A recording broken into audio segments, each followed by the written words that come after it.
Hello bakers, it's almost summertime and you guys have been going crazy already watching my frozen dessert videos. From 2-ingredient ice cream to popsicles to frozen custard, the list goes on and on. So here's one you might have missed, my homemade no-churn gelato. It's gelato made at home, you do not need an ice cream machine, and I made it in multiple flavors. Check it out. It's like summer fruit flavors and crunchy, crispy, crunchy crunchies. In the crunchy of the crunchy. Okay. Hi Bull Bakers. On the heels of the success of my first no machine gelato video, I asked you guys what flavor you'd like to see me make next. And we got hundreds of responses. Check a few out. Hi Gemma, Baby, George, and Kevin. My name is Emily and I live in Oregon. I heard that you wanted a recipe for a gelato. I would love to make a s'mores gelato. Hi Tita Gemma. I need a chocolate gelato, please. Thank you from Manila. Hi, my name is Rukaya and I'm from Maryland and I want you to make double chocolate chip gelato. My name is Joe Q from Richmond, California in the San Francisco Bay Area.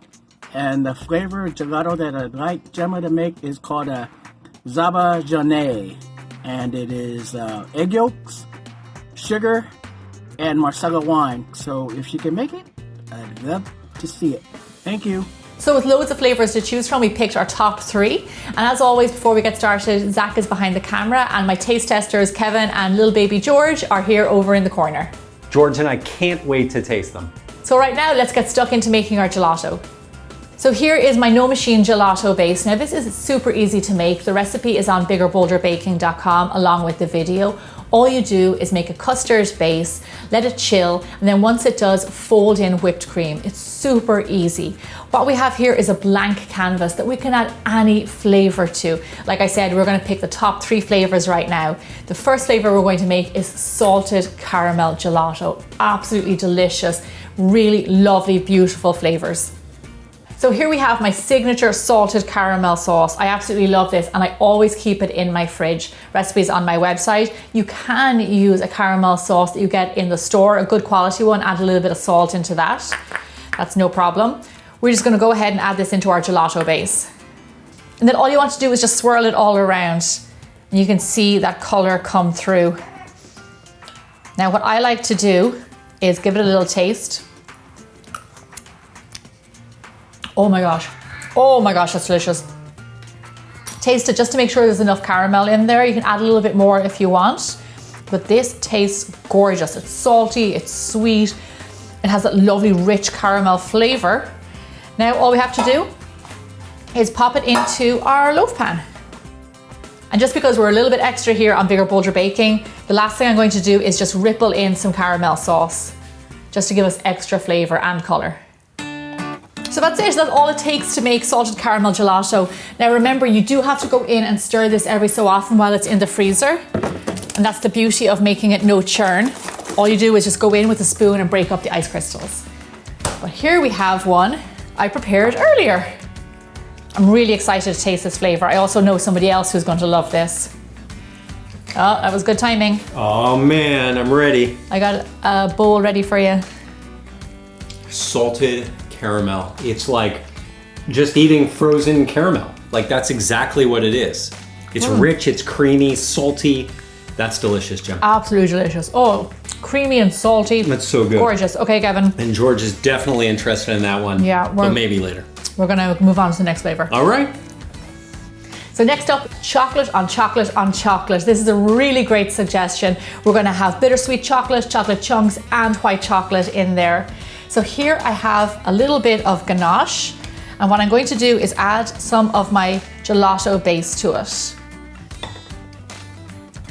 Ganache is just cream and chocolate, but doing ganache instead of just chocolate in here makes it easier to combine. Look at that, gorgeous. Then just add that in to your gelato base. So these are just a few flavors. It just goes to show you, you can make anything you want. Get creative, add M&Ms in there. That'd be delicious. Peanut butter, say maybe dried strawberries or something. Really delicious and easy. So all you want to do is just mix in the ganache. So once your chocolate is all mixed in, we are going to add in our chocolate chunks. This is bittersweet chocolate. This is my favorite chocolate. If you want, you can use milk chocolate. That's totally up to you. Be generous with those guys in there. Give them a bit of a swirl. So I love having chunks in my gelato because it just adds extra texture and just reinforces that chocolate flavor. Now here I have one of my favorites, which is white chocolate. I'm a devil for white chocolate, but I'm just going to drizzle this in here also. If you don't want to add in white chocolate, that is totally fine. Like I said, get creative, put your own spin on these flavors. And then I'm just going to swirl it in. And then just go ahead and pour it straight into your loaf pan. Oh my gosh. Just when you think it couldn't get more chocolatey. There you go, gorgeous. This is ready for the freezer. Swirly, swirly, swirly. And we have a gorgeous homemade triple chocolate gelato. Look at that. Oh my God, it scoops so beautifully. Did I hear triple chocolate? Triple chocolate. Lots of chocolate chunkage. White chocolate. A mouthful of chocolate chunks. That's an awesome one, Gemma. That's a winner for sure. Oh, it's delicious. Yeah, do you know what? The bittersweet chocolate's where it's at. That's so good, but I'll head out so you can finish up the last one. Come back because I think I saved the best for last. So blueberry cheesecake is one of my most favorite desserts, so why wouldn't I put it into my gelato? I'm really excited for this next flavor. It's really simple. Here we have a little bit of cream cheese. Cream cheese has been softened. And just like with the ganache, we're going to add a little bit of the gelato base in there and just loosen it up and mix it all around. So this method is called introducing, and it's about mixing two different things together just to loosen it up, so then you put it back in and they just like fold easily together, and we can just swirl it through. There you go. This is going to give us cream cheese all the way throughout our gelato. And of course you can't have a cheesecake gelato without cream cheese.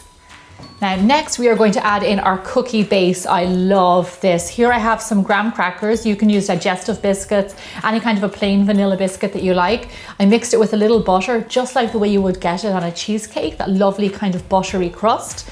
I'm going to add lots of those in there to be generous because the cookie crust is my favorite part. We're going to add in our blueberries. I like to use frozen blueberries that have been defrosted because they've that lovely color coming out of them. Next, I'm going to add in a little splash of vanilla extract because cheesecake always has vanilla in it. If you don't have it, you can leave it out. And then of course, something that really complements blueberries is just a touch of lemon zest, just to bring out all those lovely flavors. And then all you want to do is just swirl them all together. Oh my gosh. Look at all the chunks, all the texture, all the flavor in here. This is going to be absolutely gorgeous. There you go. Just like the others, into our tin. Look at that beautiful color and all that texture. It's going to make for amazing gelato. Now, you know what to do now. Into the freezer. And let's have a little taste. I know by the look of this, by the color, that it's going to be my favorite. Kevin. Here again, George has his snack, so love a taste. Oh yeah. It's delicious. The cream cheese, a little bit salty. I think that is a summer frozen dessert all the way. Yeah. You guys selected some amazing flavors. Thank you so much. You know, this was so much fun. We want to know what you want to see us do next in the comments below. And maybe you'll see yourself in an upcoming Bigger Bolder Baking episode. That'd be awesome. Yeah. Thanks, Bowl Bakers. Thank you. We'll see you soon. I'm gonna have more. Delicious. Did you get a bit of the cookie? I did, all the bits.